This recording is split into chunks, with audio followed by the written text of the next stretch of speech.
Paltrocast now with Darren Paltrowitz. Get ready to listen to your favorite artists. The Paltrocast is starting real soon.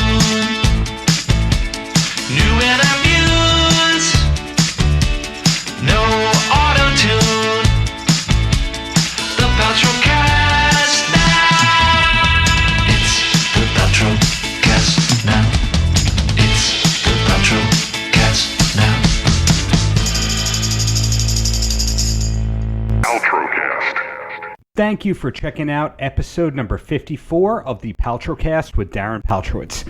This episode not only features 3 interviews with entertainers who have been really entertaining me during this current pandemic, but also some recommendations for some great new vinyl releases. A little bit of a change of format, but I think you're going to like this. First up is my interview with Brandi Rhodes. Brandi Rhodes is not just a wrestler, one half of the tag team, the Nightmare Sisters in AEW, but she's also the chief brand officer of All Elite Wrestling and the host of A Shot of Brandy, which is kind of a cooking show that often features wrestling talent that you can watch on YouTube. I think you're going to like this one, and if you noticed, this audio sounds a little better than previous episodes. I'm trying out a new microphone from JLab Audio. Let me know what you think of that and this new format. In the meantime, enjoy the interview with Brandi. Hi, Brandy. Can you hear me? Hi, yes, I can. How are you? Great. And yourself there? Oh, I'm well. Very well. Thank you. So many things I want to ask you because the chief branding officer, an on-air talent, the host of a great cooking show, you wear a lot of hats. Coming into AEW, did you know that you were going to be wearing so many hats outright? Honestly, I started that cooking show way before AEW was even a concept. So I guess just a lot of people weren't aware of it before, but I started Shot of Brandy many years ago. Well, not many years ago, but more than 2 years ago. And it's been kind of an on and off thing. So I always kind of figured I'd continue doing that. I didn't realize that I would still be doing that, but it's really taken off and turned into something really cool and great. So, we'll take what we can get there and we'll keep rolling with it as long as we can. When you started, were there actually aspirations of writing cookbooks and being a chef? Oh, no. God, no. Absolutely not. No, I'm very much a casual cook. I like to just get in the kitchen and play around. I'm also not a real chef by any means or cook, which it's hilarious. I make so much fun of the audience that watches Shot of Brandy because a lot of people that watch it are chefs. Like, what are they doing? Why on earth are they watching this show? All it's going to do is make you want to gouge your eyes out. But in all honesty, no, I appreciate that they watch because honestly, I do pick up some tips here and there from people who nicely will in the comments say, hey, that problem you were having there? All you got to do is this. And I'm like, brilliant. All of my years of watching Food Network never picked that one up. So this is kind of a deep cut question, but that kitchen looks familiar. Any idea is that the same kitchen that Tim from Tim and Eric uses for his kind of fake cooking show? Oh, I have no idea. Are they based in Jacksonville? So it's in Jacksonville. I guess they were using the Atlanta studio for Adult Swim. So kind of the same. Yeah, no. So there's been, honestly, over the course of Shot of Brandy, I think we've used 4 different kitchens. One kitchen was, and I've been lucky to kitchens are a huge part of homes for me. So one was our old home, which had a fantastic kitchen, but a completely different look. And then I used the kitchen here at our, I guess you say newer home. We've been in it, about a year and a half now, but that's the kitchen that I most often use. And then I've used DDP's kitchen before because I've done an episode with him and he has a kitchen in studio there at, his DDPY studio. So right. We used that and that was fun. And then the other kitchen is, it's part of a company called Dream Finders. It's a home, they build homes and they have a model home set up right outside of TIAA Bank Stadium. Mm-hmm. And it's a beautiful model home and it's got the nice pretty white kitchen, which is what I like, my kitchen is white and everything. So they let us use that, which is really fantastic. So yeah, while we've been in Jacksonville for, weeks and weeks at a time here, we've taken advantage of that. And it's been really nice to use that kitchen. Now, you mentioned the name of our mutual friend, Diamond Dallas Page. Everybody loves Page. And when he does interviews, I would say 1 out of every 4 interviews he does, he refers to your husband as basically his nephew. Does that make you his niece by default? I don't know. Dallas has a lot of family members. Dallas, in that aspect, reminds me of my mom. My mom has a lot of sisters and cousins and aunties, and I had grandmas. I had like 8 grandmas growing up, and that was really confusing for a child because like everybody is very quickly family to people with big hearts like that. So Dallas in that aspect absolutely reminds me of my mom. I'm sure Dallas would say, yes, I am a niece, I guess at this point. Good. Well, bringing it back to you and everything you're accomplishing, AEW is doing fantastic from all perspectives. Did you know that it was going to be this successful this quickly?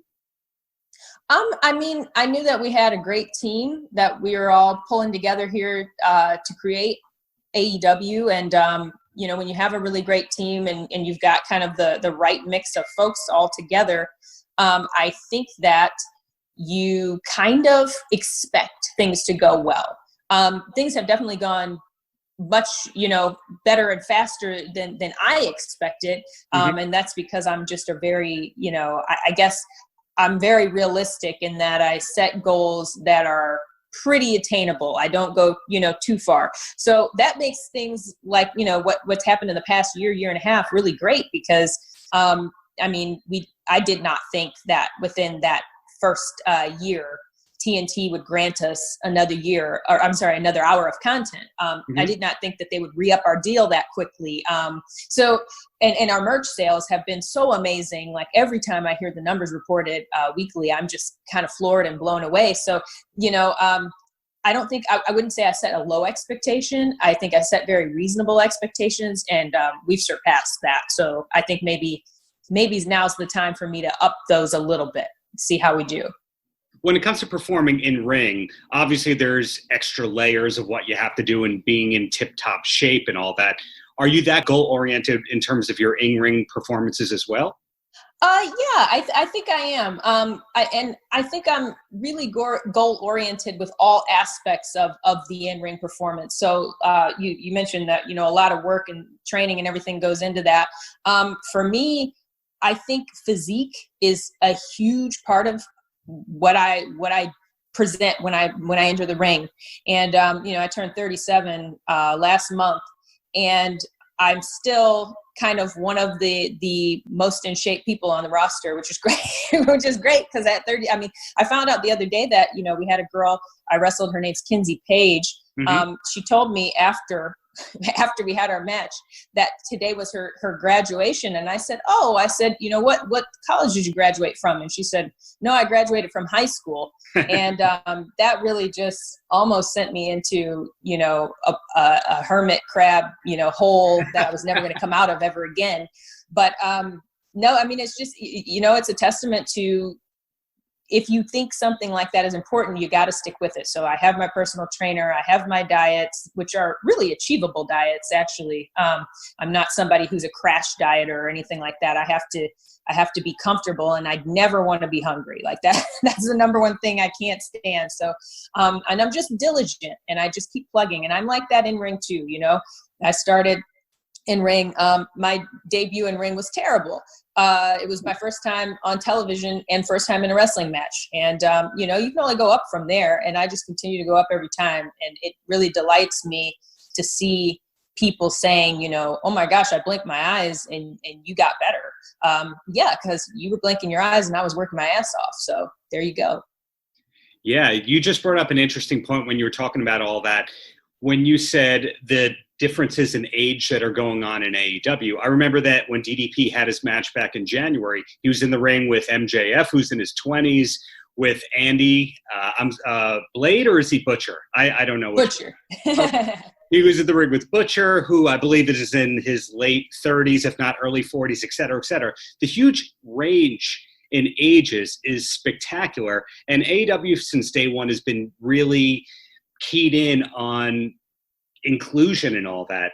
How much of the inclusion is natural versus actually making a concerted effort to going, hey, what about this box and that box? We have to check those. As far as our talent goes, we've never done that. We've never had to do it, which is really, really remarkable. And it speaks to what the landscape of wrestling looks like today. Sure. If you're not having to, search and find, a demographic, it's all just right there and available. And there are all these people that are just fantastic in ring. They bring great characters. They bring a lot of life to wrestling. And it's been no hard way to find this, and we've been actually pleased in the sense that, we take a look around sometimes backstage and these just were the people that we wanted, regardless of how old they are or what race they are or gender or whatever. So it's really been nice. And again, like that just speaks to wrestling being so much more diverse these days than it's ever been.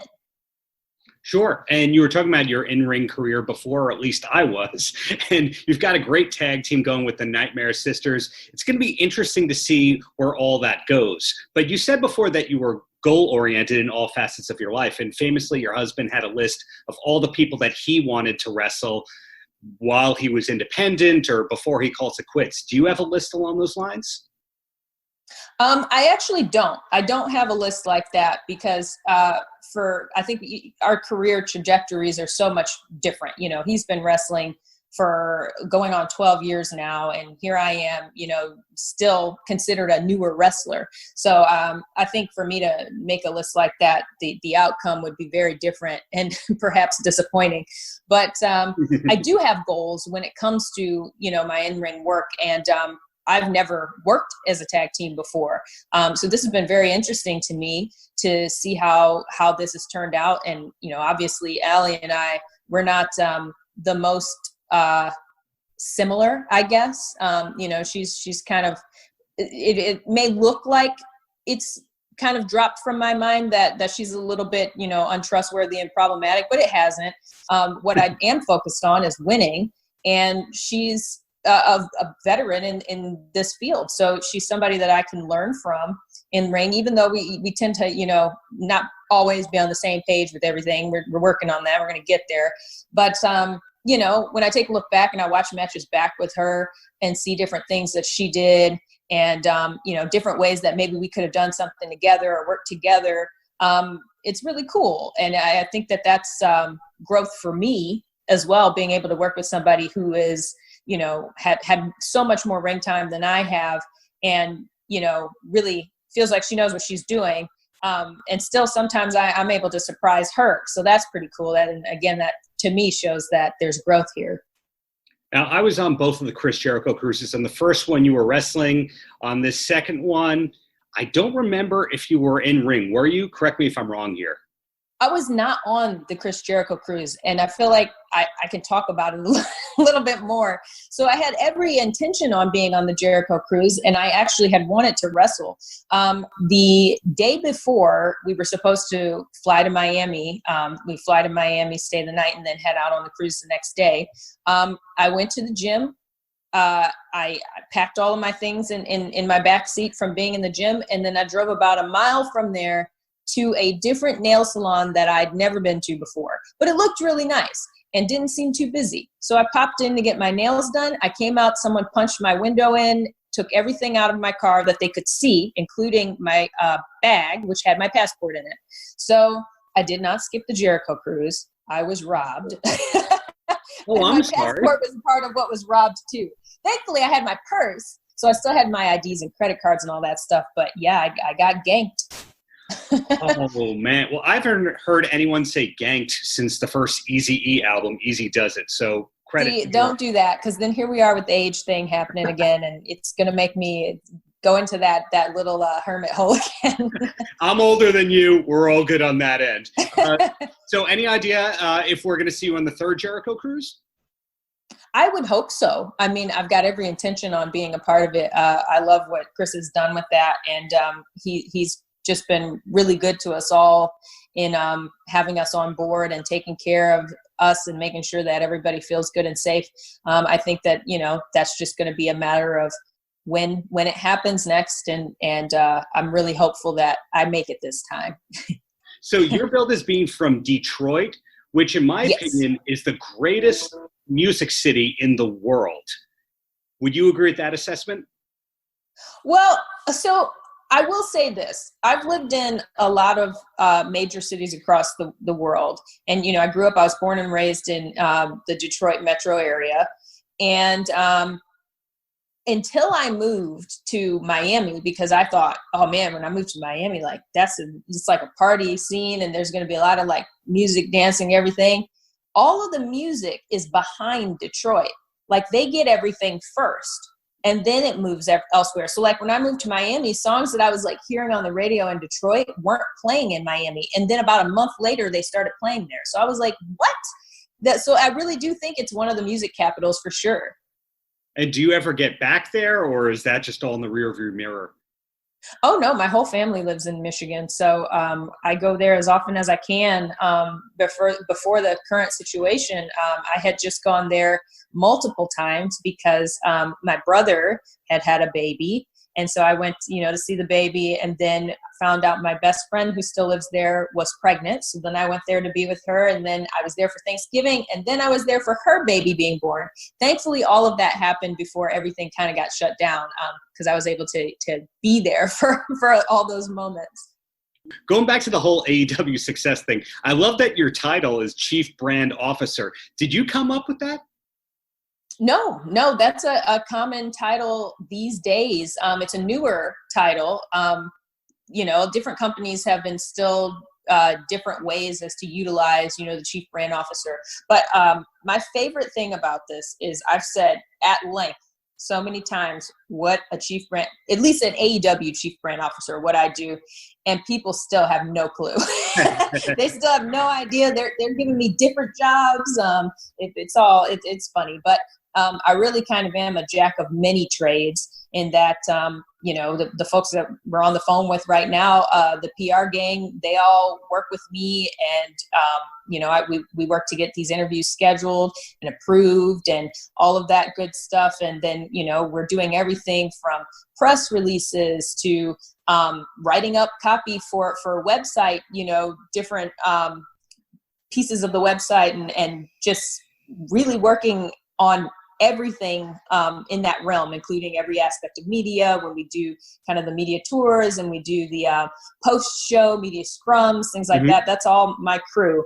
But then on the flip side of that, I do have a little bit of a hand in marketing.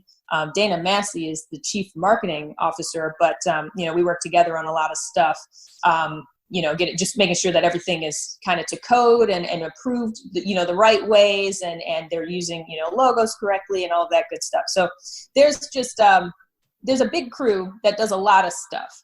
I feel like I can't remember, but there's like one thing that some people just are really stuck on thinking that I do, that I have absolutely nothing to do with. And it just makes me smile every time I see somebody say, well, Brandy should do that. Brandy, what do you think? And I'm like, nothing. That's one thing that I'm not getting paid to do right now. Yeah, it blows my mind, though, that you're able to do all of that, which for anybody would be a 60-hour-a-week job, plus wrestle, plus be in shape for all that. So it sounds like you have a good team behind you. I'm not going to ask who's on the team. I'm not going to ask how many people are on the team per se. But how long did it take for you to put this team together? So here was the great thing about the formation of AEW. We had at our disposal the team of the Jaguars who've been doing this forever. So we had all of these fantastic people who were there and able to, run point on certain things and help where we were lacking as we were building. And that was a real lifesaver.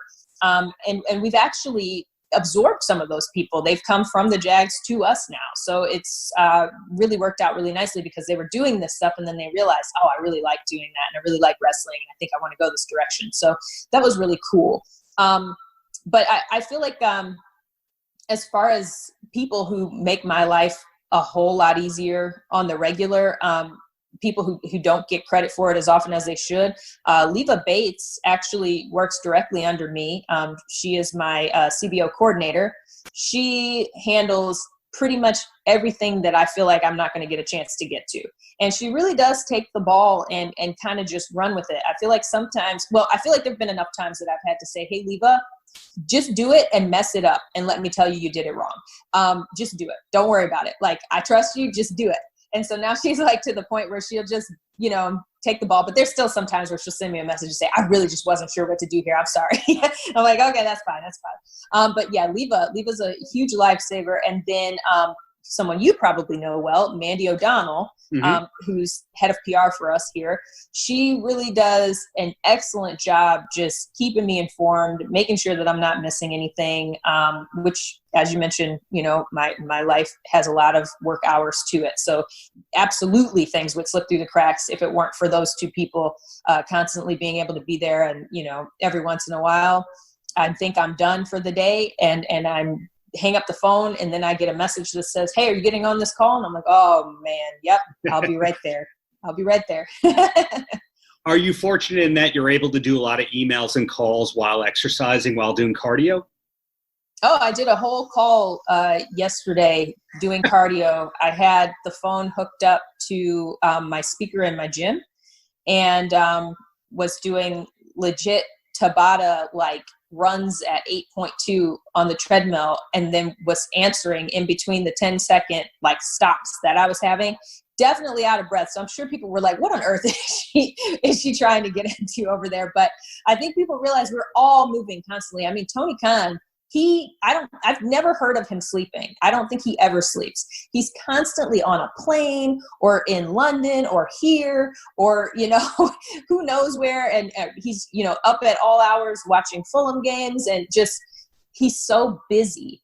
So I think we kind of all are just taking a page out of his book. Like, if Tony can get it done, I think we all have to be able to get it done. Sounds like a fearless leader right there. So it doesn't sound like you have any free time, but when you do have free time, what do you like to do with yourself?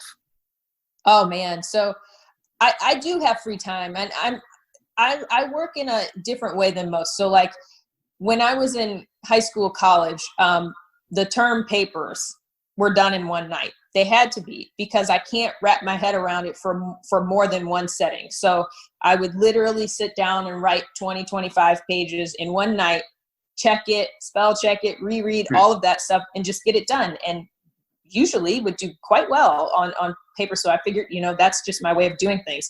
And that's kind of how I function now. If the email comes in and I open it, I have to answer it or I'll forget about it. So let's just get it done. I'd rather not leave things for later, because that just gives me, time to forget or pile work on top of each other. So I just get it done as I go. And then I do have, free time at the end of the night where I can say, okay, I'm going to sit down and watch this. I actually started watching a show called The Affair on Showtime, which is nuts. It's absolutely crazy.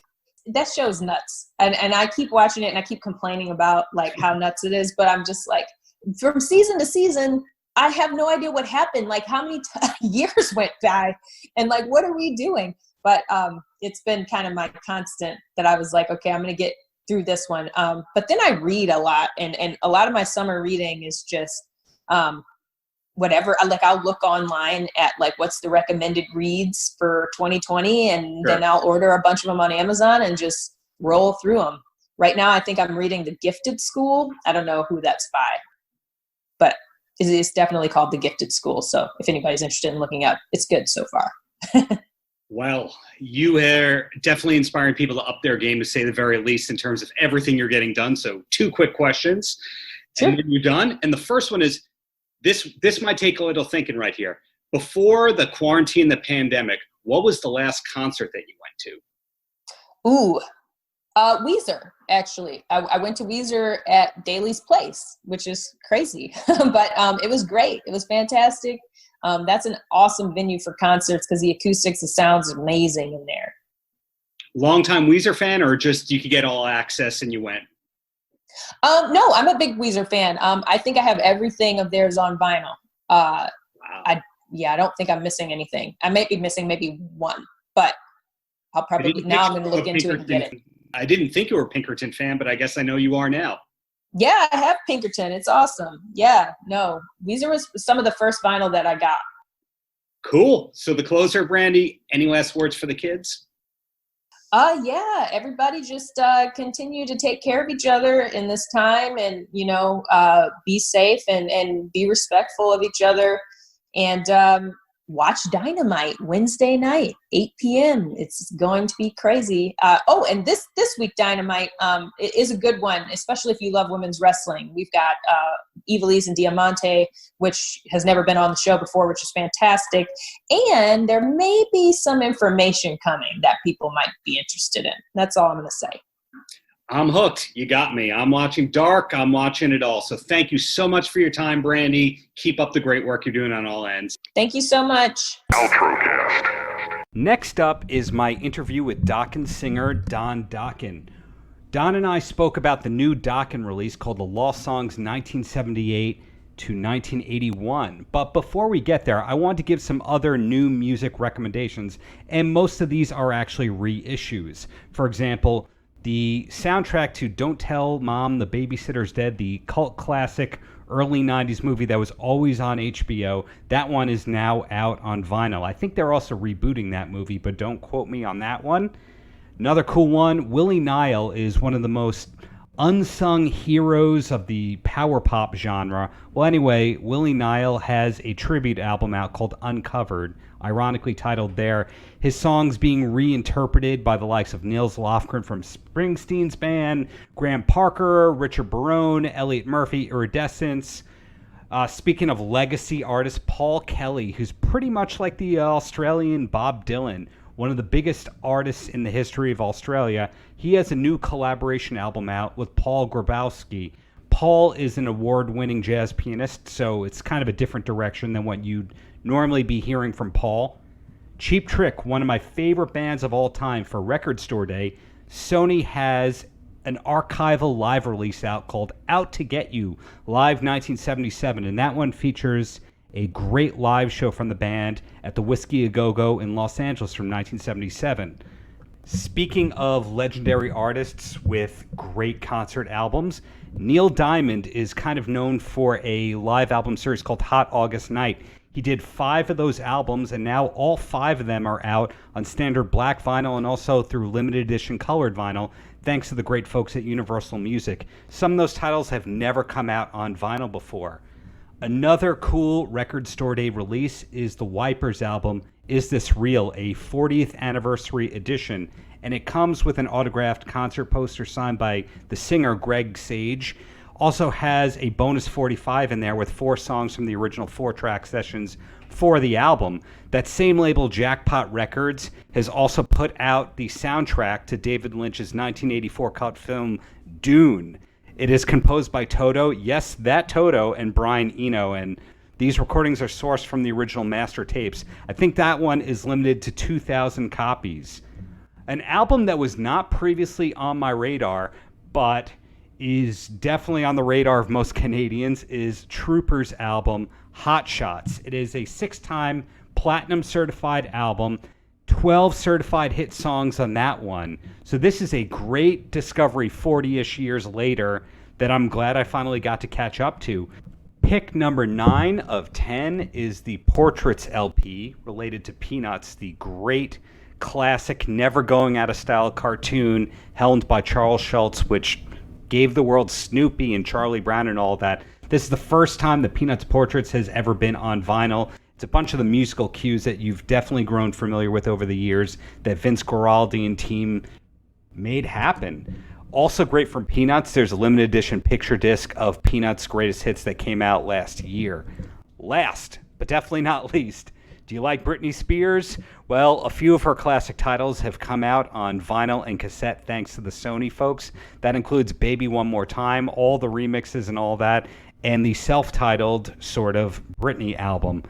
These are the musical picks of the moment. Back to Dawkins singer Don Dawkin. His new album is indeed The Lost Songs 1978 to 1981. As the story goes, he found a bunch of old demos and recordings when he was cleaning out storage space, and he decided to build on some of those old recordings and also re-record some of those old songs. We spoke about that. We spoke about what a guy that's been prominent for 40 or so years still feels he has to accomplish, his recent surgery and how that led to him not being able to play guitar but still having hope that he will one day, and also some little fun questions like, does anyone in the world call him Donnie?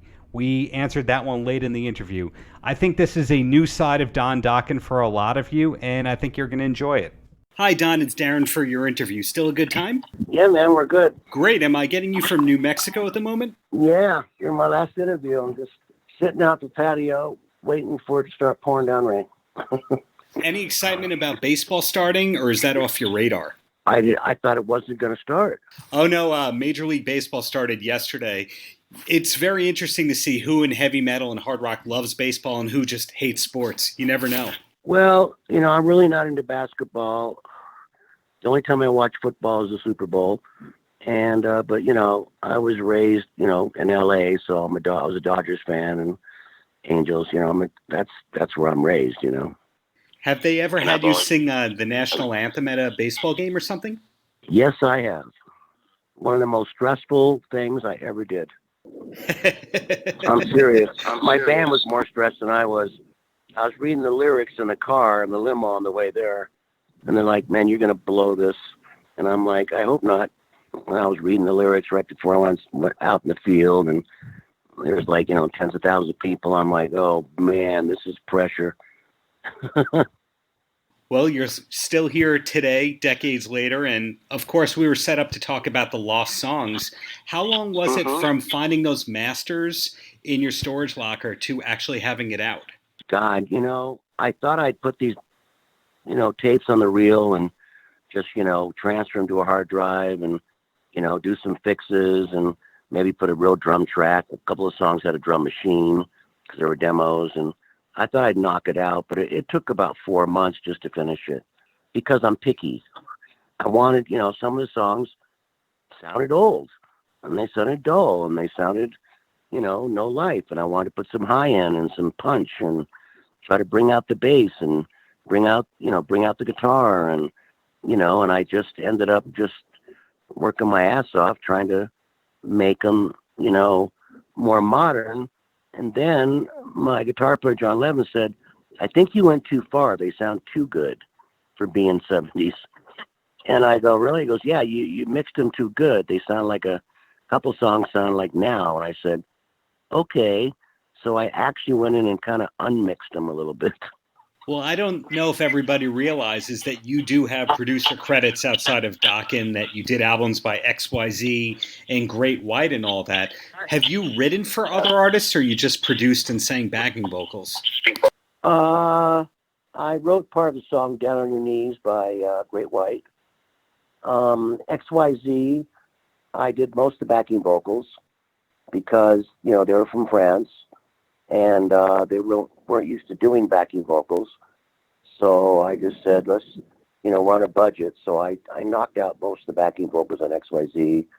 And I did a band called Shy. And that song went top 10 in England. I've done a lot of records in my time, but Herman the German, drummer from the Scorpions, I sang half that record.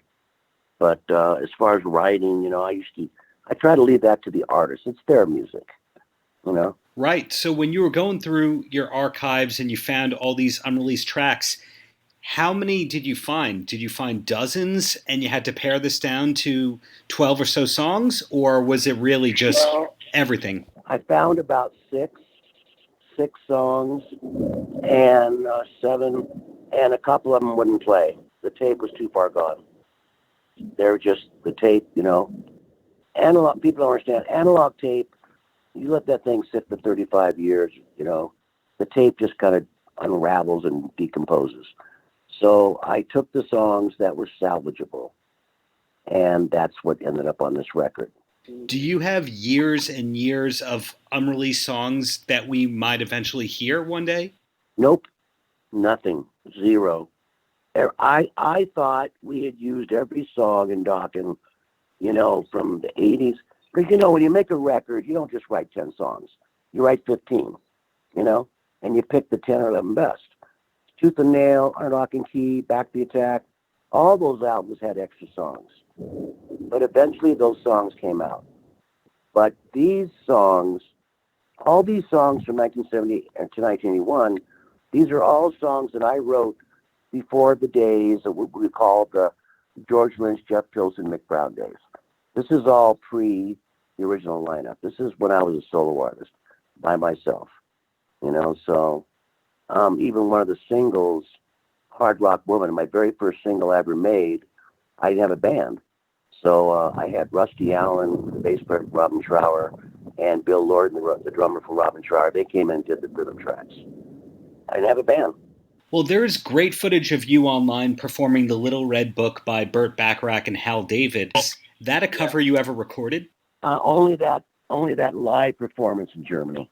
Got it. Are there covers that you did record over the years? No, I think Little Red. Well, on every record I've ever done, almost the last 5 or 6 records I've ever done, I've always picked one song that I loved that was, from the 60s or 70s that maybe the new generation doesn't know these songs. So I'd always pick one song and we'd do a cover. It was my way of trying to turn people on to like what I thought were amazing songs that they wouldn't like. For instance, on my last record on Broken Bones, I did a Jefferson Airplane song, and it was a very obscure Jefferson Airplane song that Janis, didn't sing, and it was the guitar player sang it. And, I did that, because I always loved that song when I was like 14 years old. I think when that album came out, I was a kid, and it was called Today, and I just loved that song. So I put it out in my last record. We put out Emerson, Lake and Palmer's song from the beginning on one of our records. We put out the song One from Three Dog Night on one of our records, I've always tried to put out one song from my past, my childhood, that I'm trying to turn people on to say there's a lot of amazing music out there besides the 80s.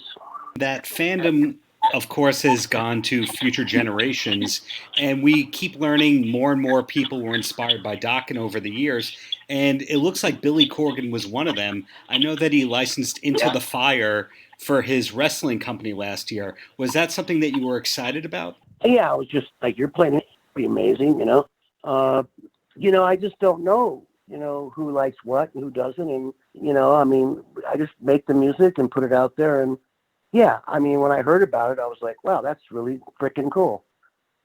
So, like I said, there's people that are influenced by Dawkin, and I put out music on some of my records that I was influenced by in the 60s and 70s when I was just a little kid, basically. Serialistic Pillow was one of the first records I ever bought. And the first album I ever bought was Cream. And I never, and there's a 3-piece, and it was Eric Clapton and Ginger Baker and Jack Bruce. And that album just blew my mind. And I was playing guitar, and it just kind of changed my whole life. It changed my life that this is what I want to do. I remember seeing footage of you playing solo gigs in recent years where you're singing and playing the lead guitar parts at the same time. Was it ever tough to kind of have to take the back seat on the guitar end, knowing that you actually could play all those parts yourself and be showy? Yeah.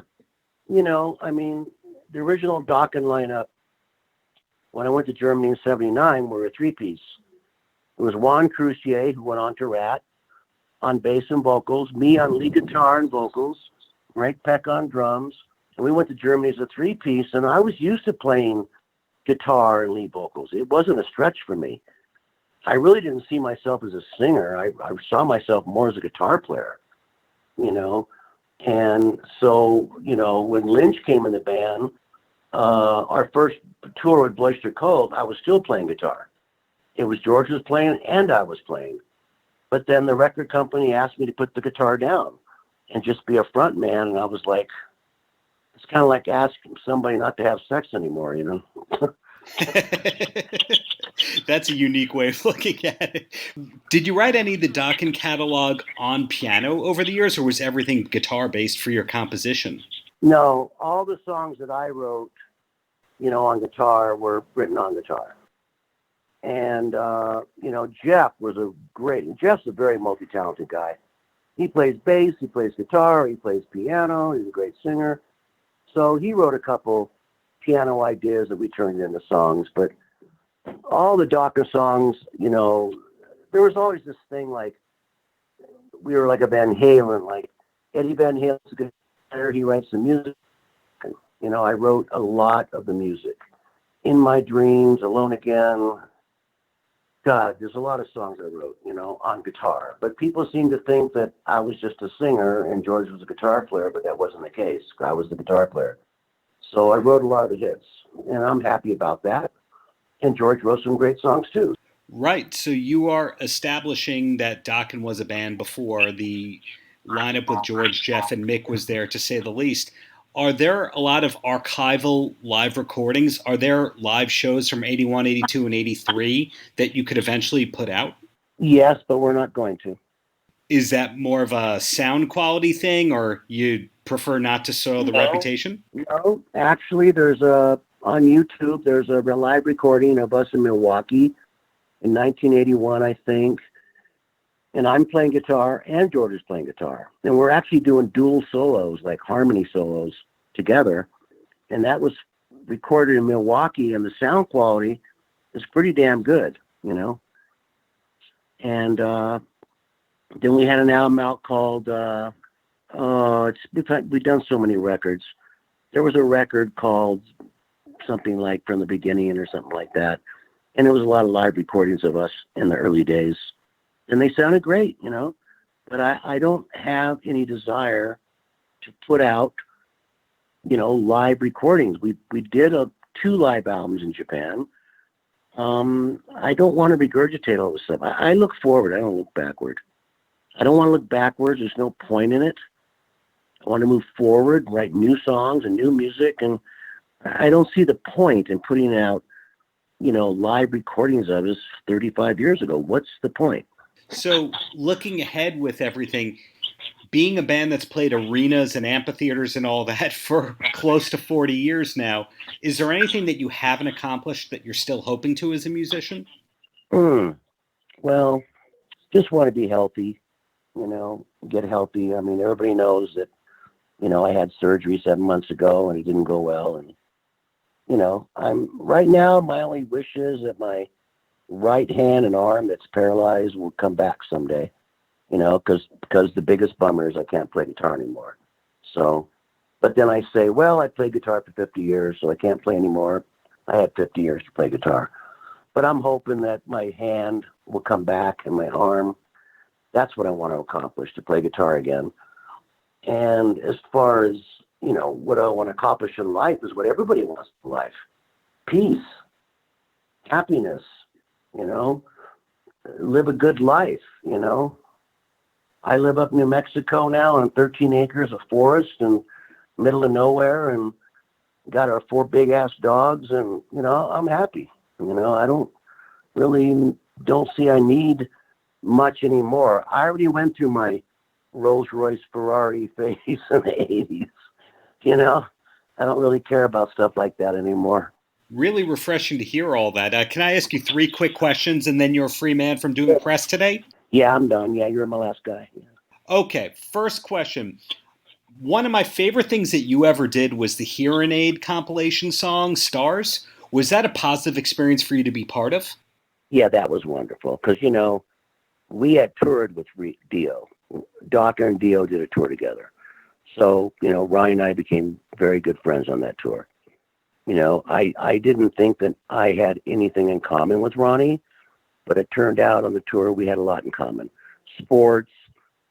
He liked, every time I get up in the hotel in the morning, he'd be reading the sports page, and he was into, football, baseball, basketball. Ronnie was a very learned man and well-educated, and we'd talk about stuff like that, and he was just very nice. He was just a really great guy. So, it was great. Well, it still sounds great to this day, and you have my favorite lines and vocals in that song. At least you can recognize me, right? That was the problem on that album. No offense to all those singers, but I couldn't tell who's singing, you know. So, I said, Ronnie, can I just be me and just sing like me and not try to sound like you? And because it's his song, you know. And but everybody always says, yeah, you can hear my vocal lines. You can tell it's me. So that was a big plus because I didn't want to sound like the other singers. I just wanted to sound like myself. And you did. My next question, does anybody out there call you Donnie, or are you Don to everybody? That's funny. Well, my agent calls me Donnie. My kids call me Dad. And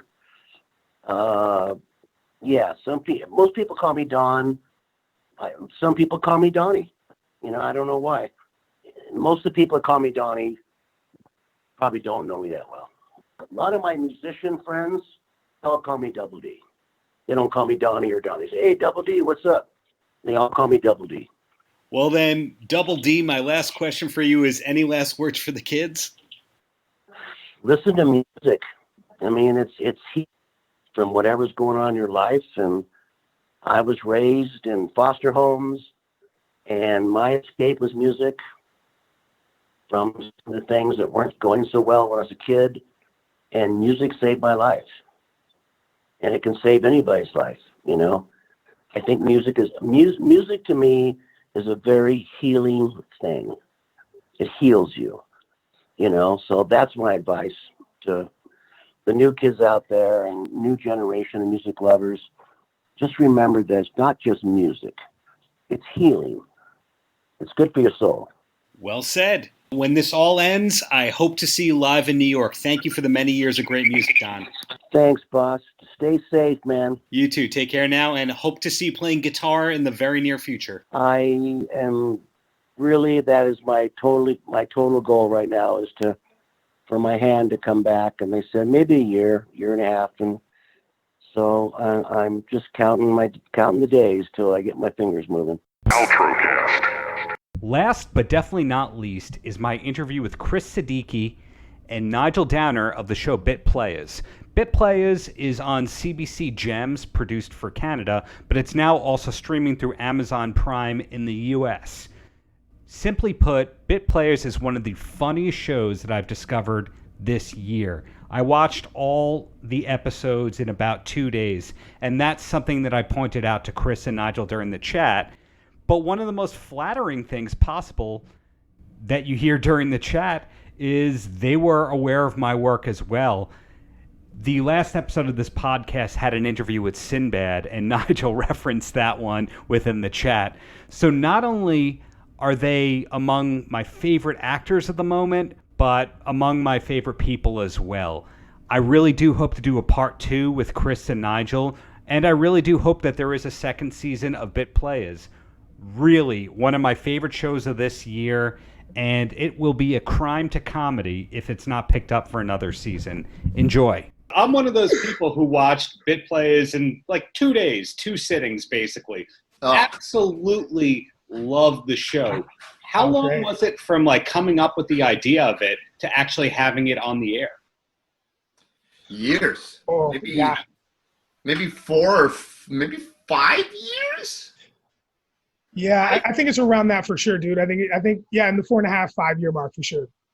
Yeah, I mean, I thought of it. I had this idea, and then I bounced it around my head for a whole bunch, and then I was like, Nigel and I have been friends for years and years, and I was like, right. I should pitch this thing. I should pitch this thing to one of my best friends.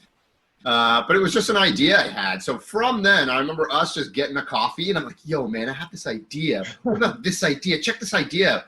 And then I guess it was 5 years later to be like, okay, our idea is done. Yeah. So a while, yeah. And were video games part of the original pitch? Because obviously the name is a pun. There's the great animation in there. But I don't think a lot of people are eager to put in any kind of animation when they're trying to make a simple DIY kind of project. Yeah, it's true. I mean, they were always there. Those visuals were always there from day one. That was a type of just kind of visual silliness that I had been used to for a very long time. I've been working with one of my other friends who did so many of those, like especially in the last episode, he did all the fireballs and stuff like that. But he's been an editor and a motion graphics designer for years. So we've done tons of sketches in the past with visuals and little shorts. So all those visuals I knew could already work because I've already done them in a smaller kind of, you know, idea-wise. But I was just like, oh, well, I just want to film my show with all of these visuals, and I know their work. So those were in, all those video game visuals and references were in from day one. It took a lot of explaining, though, to people be like, what's Mass Effect? What's a dialogue wheel?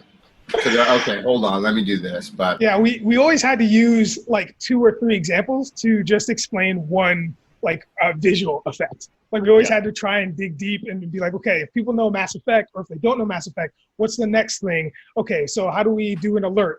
Metal Gear Solid. Do you guys know that one? No? Okay, cool. What if, like we had to really dig deep in the catalog, and to Chris's point, out the gate, we knew we wanted to have a lot of fun and a lot of like arcade type visuals in there.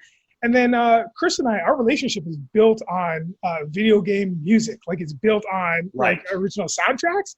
So, and I'm a physical performer, so is Kris. So we just knew that we could throw in, you know, fireballs, we could throw in whatever we wanted to, and we could make it happen because we love that genre. We love it. So. Yeah, I've read that and heard that. Entertainment Tonight Canada was a great interview that you guys did about video game soundtracks bringing you together. Is there a particular era of video games that you see as the golden era of video games? Ooh, wow, that's great. I would say for me, I think it was when PS3, like PS2, PS3, I think it's around that era, like the early 2000s for me, because that was really the transition from like, you know, all our pixel art and things getting a lot better. Like I know it was late 90s, but the music really stepped his game up with games like I just mentioned, like Metal Gear Solid. And once we got into the next generation of consoles, that's when we really got amazing artists to score these games. And if you were paying attention, you listen to it and you're like, oh, this song is longer than just a regular loop for a level. Like this is a 2.5 minute, 3 minute track, you know? I think Golden Age. Is it PlayStation 2 for you, or do you go back to the 8-bit? It's tough, man. I mean, 8-bit is so nostalgic, but I feel almost like we're in the golden age of video games now too, because there's so many PCs, so many console games, and so many variety. I saw a game just called Coffee Talk, and you sit in the cafe and you talk. I just downloaded it. No way, really? Yeah, about 2 days ago. Yeah. Oh, right? Like games are so I think way more experimental now just because they have the technology and the storytelling to do it. But I also think Golden Age is like old school, like sort of late 80s Sierra games and those point and click games. You know what I mean? Like Leisure Suit Larry? Oh, yeah. Dude, Leisure Suit Larry, King's Quest, Police Quest, all the quests, Space Willie Quest. Beamish. Yeah, Willie Beamish, holy moly. And even all the LucasArts games after that, like Full Throttle, all the Indiana Jones point and click adventures. But that's all PC, so I don't know. I feel like maybe we're still in the golden age. Can the golden age start when video games start and continue until current day? Like, is that a whole age? Fair. I mean, if we're here 2,000 plus years as a civilization beyond anything in the Bible and all that, right? 30 years. Yeah. I actually just listened to about the Turtles in Time about the vinyl. So it's nice. It's green. You know, its packaging is beautiful. Yeah. But listen, man, that is hard to listen to because it's just like, and it's just like it's too much. It's too much. Yeah, man. Well, bringing it all together, because I have music questions to ask you guys later, and I know both of you have musical roots in different ways, CMT and all. Man, you went digging. Yeah, it's research. Comics, video games, we can talk about Second City and all that.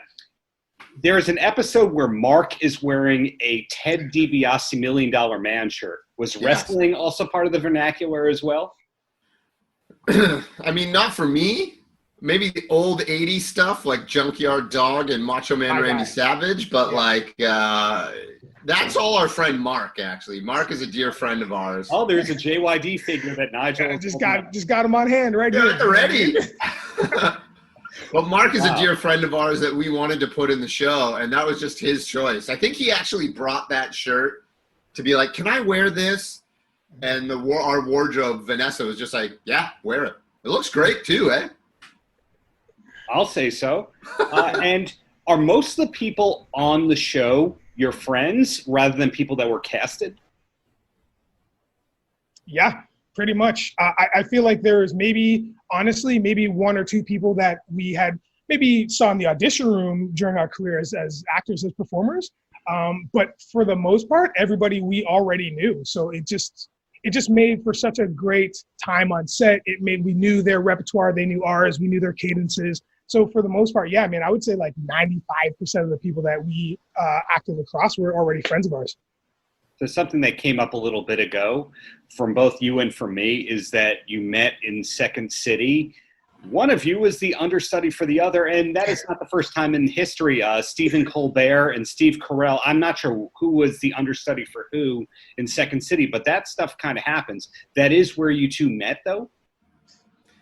Yeah. I think it was Carell was Colbert's understudy, I think. I can't remember. But yeah, Nigel and I, we had met, doing classes too. There's so many different classes you can take at the Second City. So we met during class, and then we met performing with each other. And then we started working with each other and hanging out. And then, at one point, so I had gone to the Second City main stage, and Nigel was my first understudy. And what was great about that is that later on, when Nigel went up to main stage and I had taken off, they couldn't find anybody to understudy, so they just asked me to come back in and understudy for Nigel. And that was only for one show for like a week, but it was great too. Because with Second City, they're always going like, oh, we need a black dude, we need a brown dude. But this one was like, oh, okay, these two are interchangeable. This is great. Just keep swapping them. Swap. They're the same guy. Just swap them in and out. Second City is beyond intriguing to me because it'll have an era where it looks like for 5 years, everybody from sketch comedy that makes it to television comes from there. Then it has like 5 to 10 years where it's not cool. Then it has 5 to 10. Like, for example, we talk about the original SNL cast. Great. And then for a couple of years, no one was coming out. And then eventually Chris Farley and all that. And then nobody. And then Tina Fey and that crew. And then nobody and all that. What was it that drew you both into Second City in the first place? Wow. Well, to be honest with you, I got let go from my graphic design job. So I'm actually I went to school for graphic design, and during the economic crisis, or the recession, or whatever you want to call it, in 2008, 2009, I was at a design job, and unfortunately they couldn't hold on to me any longer. They did it as long as they could.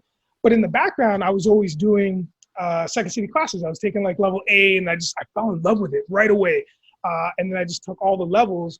So then by the time I was graduating the conservatory program, which is a year, I'd been let go from my job. So I was freelancing design. But then somebody asked me from Second City if I could come in and have a meeting with them. I was like, okay, sure. So I went in and have a meeting, and that's when they offered me my first job with Toronto's education company, which is where we performed for kids in high schools. And then they came to theater, and we went to their schools. And then the rest is history. So, I mean, that's kind of how it happened for me. And it's just right place, right time, but also a love for comedy and a love for teamwork. Like, I love working with teams, and I love joking with people and just bouncing ideas off each other, which is, I think, a lot of the success that Playas had. But yeah, so that's my history with it.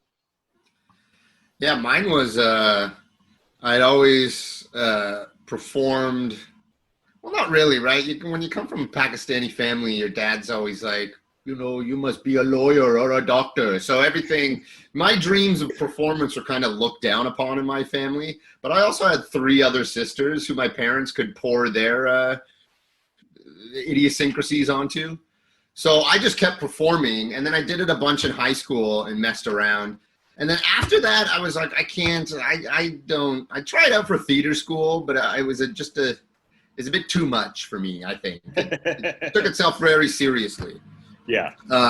So then I started going, I went to university and started working on my film specialist degree. And then I was like, I have no money. I was putting myself through school because my parents, they had already spent thousands of dollars putting my sisters through school.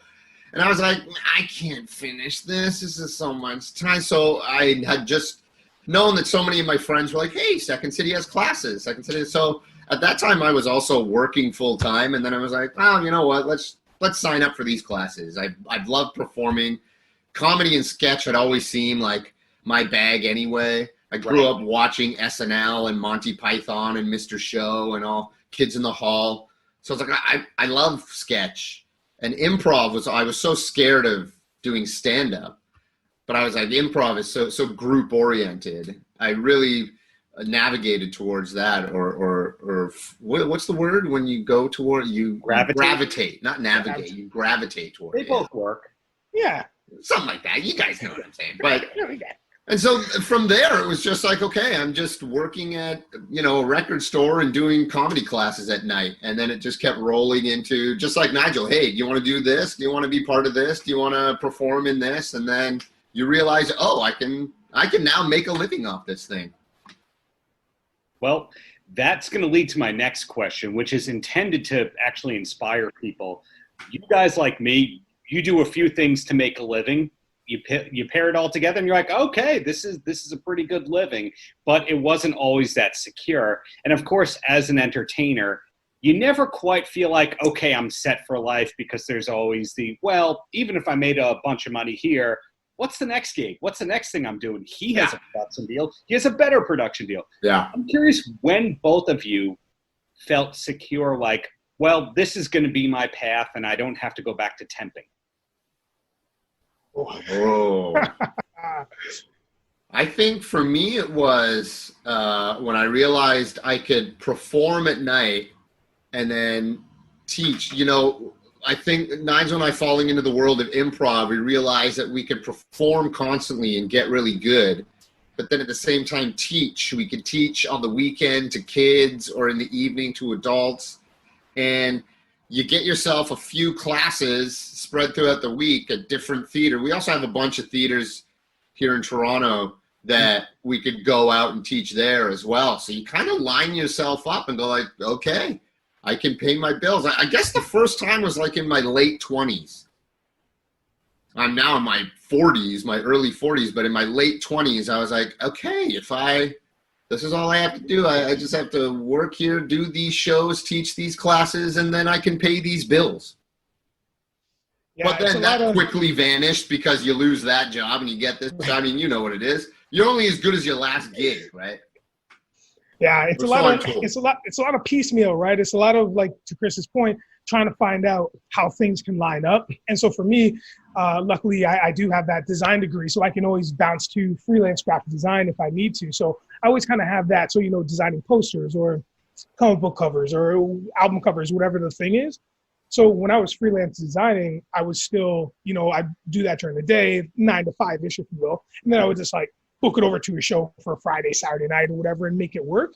And then slowly I realized that I was performing or teaching more and designing less, and designing was actually getting in the way. And that's to mention, like, tons of auditions for commercials and for TV and stuff. And then once I got on a little bit of a roll and started booking those things, that's when I was like, okay, I think I can do this. And, I used to say, I had an anniversary come up and I was like, oh man, it was my first year of just paying the bills, just completely from TV and film and performing. And then that became a second year and a third year. And to this day, it's been all of that, which is phenomenal to think of. But yeah, so that's kind of how I made it work. What about you, Darren? I mean, you got a Miss Pac-Man arcade stand. You must be sitting pretty, man. So yeah, I listened to your interview with Sinbad, and I know he brought it up. So I was so excited. I was so excited to see it. Yeah, dude, I was so excited to see this video game machine. Oh, thank you very much. No, it's bootleg. It's got 2,100 games on it. Yes, I was gonna say, nice. Right on. When your wife, wants it there, like Sinbad pointed out or got me to admit, you know that things are pretty good. But then over time, you kind of realize that the arcade game is furniture, and it's appealing furniture. So a lot of people want to come over your home a second time because you've got the arcade game. So it's kind of the lure in there. Do either of you have arcade consoles or anything like that at home? I wish.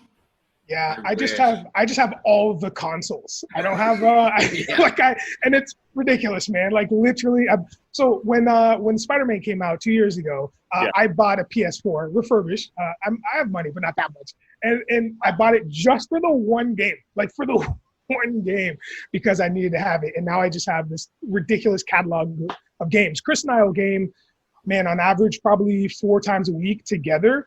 Wow. And we can flip between consoles. Anyone. We can do Switch, we can do Xbox, we can do PS4. It's ridiculous. It's great. I'm waiting just to get enough money so I can buy like a souped up gaming PC. Yeah. That's what I want now. I don't know how to follow up with that one. Gotcha. I guess I'll throw it back to a great question, quote unquote, great question about bit players. And that's when you created the show, it's a CBC product, which even as a New Yorker, I know that's basically the BBC of Canada. And it's got its different brands, kind of like there's Channel 4 or that kind of thing. Yeah. Over here in the States, I know about it because it's on Amazon Prime. So in a way, you're kind of indie here. And then in Canada, not say corporate, but like mainstream. So it's going to mean different things in different territories. How are you finding out that people elsewhere in the world are learning about the show? Is it primarily word of mouth? Yeah, really word of mouth. I mean, that's the other thing too. What's interesting you bring that up, because CBC has, it's not even mainstream, because CBC has their televised stuff, and then they have their internet stuff. And we were specifically on their internet stuff. You know, Nigel and I went in thinking, oh, we could pitch this as a TV show. We had really thought it out wide enough for it to be half-hour episodes. But they say, hey, why don't we, we've got a lot on our plate right now, which I don't know what that means when networks say you got a lot. What are you talking about? You can make TV shows whenever you want, man. Anyway, they go, why don't you make it for web? We're like, yeah, sure, we'll make anything. We got nothing right now. So we started making that, and we realized too, the beauty of that is that, you know, obviously you don't get that national advertising scheme that like, you know, Baroness von Sketcho did or Schitt's Creek does, right? Yeah. You get a smaller word of mouth, and it is online. You know, we're starting to advertise on podcasts right now because we think that's kind of where the niche will lead us. You know, we've got a show about video games and weed and being black and brown. So it is kind of niche anyway. But at the same time, being on the web, and Nigel and I had spoken about this recently, but looking back in retrospect, it's like there probably would have been a lot more people watching what we said if we were on national television, whereas us being a bit of a smaller platform, we kind of felt a bit more free to say what we want.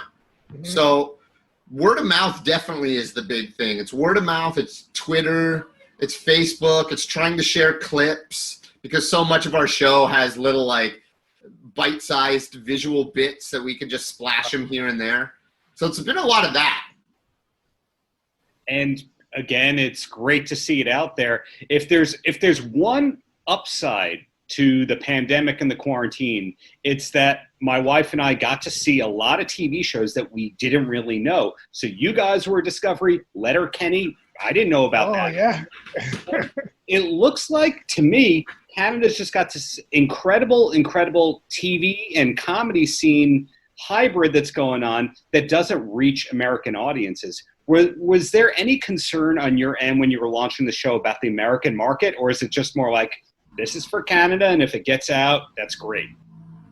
Oh, no, I think there is, if I may, Kris, speak for both of us, there is definitely concern about that, because we have a lot of American friends. Not only are they snowbirds, so Canadians that are living in LA and trying to make it, but just around, you know, from border to border. So we just thought this was definitely something that could be universally shown and just at the same time. Like, ideally, we would love to hit the web all at the same time. Here, Canada, here, America, here you go, nerds of color, people of color, like comic book, like everybody, you know? So especially in New York, I mean, one of my favorite spots is Midtown Comics. Like, I'm there every time I go to New York. I hit it, Times Square location, I'm there, you know? So it's like, I know and we know how big that market is, but also specifically how big the nerd market is there, you know? So it's we're so glad that it's finally reached the States and it's reached the UK. We both, again, have friends and family in the UK. So the fact that it is this little train that could, if you will, you know what I mean? It's just kind of chugging along, but it's catching on and it's catching some fire. And it's got some really great relatability stuff, not only the nerd stuff, but it's got some real hearts, some real friendships, some real love in there, you know? So we're glad that it's finally reaching the market and getting there. Cause I mean, damn, it took a long time and I'm glad it finally got to you guys. Yeah. And the season ends, without spoiling anything for anyone, kind of a few cliffhangers, to be honest. Yeah. Season 2, is it written? Is it being considered being done? Where is it at? It's like, you know, when you had a dream and you kind of forgot it, but you kind of remember that. I think it's at that stage right now, season 2. We're kind of like, is anyone still watching season 1? Yeah. But there are there's tons of ideas we've had that didn't even make season 1 that we had written down that we're like, okay, well, this is, and I mean, it seems like since we've released this thing, this came out on Boxing Day. Mm-hmm. And it feels like an entire decade has passed since then because of absolutely everything that's happened to our globe. So season 2, for what in my mind, was going to be fun and innocent and continue the journey, now almost feels like we got a lot of shit to unpack. Yeah. Well, one of the blessings of your show, I don't know if I cut you off there, Nigel. Did I? No, not at all. One of the blessings of your show is, with an exception to maybe things that come up in the last 2 episodes, you could start at episode 4 and not really have spoiled anything or not really know who the characters were. Is that by design or just coincidence that the episodes aren't super continuous aside from the Thug Number 4 stuff? That was by design. We at first, Kris and I always love a good show that has like a nice arc, especially I myself. Like I'll go to the Law and Order formula, like that Dick Wolf formula, where you have these giant seasons with this massive overarching story. So, but you could watch a single episode. You could watch episode like 12 in the middle of season 3, and it really doesn't matter. So we had that thought, but then with the help of some amazing people that helped us kind of dissect and write more and write less and kind of get into the minutia of the story, that really helped us create this giant arc, but also, to your point, Darren, just have these little microcosms of episodes without having to finish off the whole season. Obviously, the massive payoff is you just watch the whole thing like you did in 2 days, which is great, because it makes way more sense, you know. But for sure, if you want to watch one episode and you're about it, please, by all means. Yeah, I think that was a fun thing too about designing it that way is kind of having that confidence of knowing that it'll work. You know, again, Nigel and I coming from the Second City, you perform every single night. Mm-hmm. Every single night you're in front of at the least 20 people, at the most 400 people. So going out, you grow these instincts of going, this might work. I think this will work. And this was definitely one, again, having done so many shorts with visuals in them, I was like, I don't want to tell a story. Firstly, I don't want to be conventional. If we get this chance and we get to do it online, let's be unconventional, because that's kind of what the medium is anyway, right? So with that, it was, let's have episodes that are stylistically insanely different from each other, but still work in the story of the world. But yeah, you could watch it, like you said, you could watch it episode 4, episode 7, episode 2, episode 1, and still get the gist of what's going on. Well, being mindful of your time here, I'm going to ask 2 more questions, and then you are free to do whatever you like to do, and I think I know what you guys like to do. Yeah, 1,000%. Dude. 100%. And the first question was, another discovery of mine as a result of the quarantine, the pandemic, was the show Detroiters. Are they friends? Are they influences? Are they both? Well, they're friends. So Sam Richardson, who's one of the stars of the show, him and Tim Robinson, Sam, I met in the early 2000s, so like 2008 to 2009-ish. A bunch of us from Toronto's Second City Tourco, we went down to Chicago on our own volition. We said, you know what, let's just take a weekend. Let's go down there. So Second City Chicago set us up with tickets to the main stage show, set us up with tickets to the ETC show. And so I met Sam because he was performing at that time.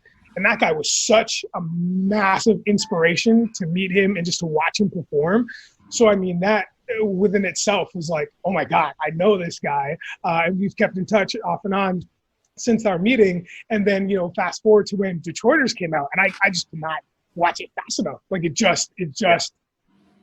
the chemistry again between those two, maybe that's probably why you brought it up, Darren. It's very similar to the chemistry that I think that Kris and I have. You can tell that we're just going off on each other and having a great time, you know? So yeah, so I think there's some parallels there for sure. Yeah, definitely. I met Sam he came up here to film some stuff for Second City, and I met him up here. And the great thing, again, just like Nigel, is that Sam and I, we related to each other talking about Ninja Turtles. That dude, I barely do I reach out to him and be like, Sam, congratulations on all the stuff. I'm more like, Sam, check out this new Raphael figurine. It's new. So we're just passing Ninja Turtle stuff back and forth. Wow. Much respect on all those ends. So in closing, any last words for the kids? I have something to say to you, Darren. I don't think you knew how nerdy you were going to get with us. Like, I don't think you were prepared for going this deep.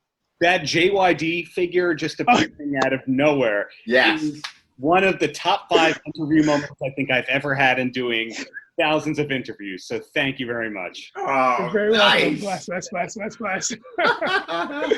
Any last words from you, Kris? What do you think? Yeah, stay safe, everyone. Please watch our show because we think it's good. We want all those nerds of color out there to feel like there's something out there that's representing them. And please stay safe and wash your hands, and Black Lives Matter. Yeah, I think I share the very same sentiments.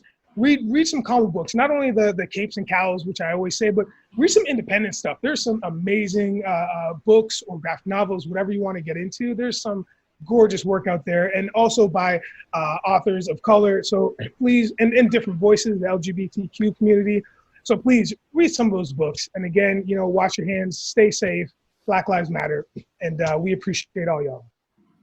Guys, can't thank you enough for this. Hopefully we'll do a part 2 where we talk about music and specific games and all that. But thank you so much for your time, and keep up the great work you're doing on all ends. Oh, thanks, Darren. Such a lovely time, man. Thanks for having us, and nice talking to you, pal. Paltrocast. Thanks for checking out the Paltrocast with Darren Paltrowitz, produced by V13 Media. Theme song by Steve Schiltz. Audio mixing by Mark Piro. Until next time, have a great Shabbos. Paltrocast.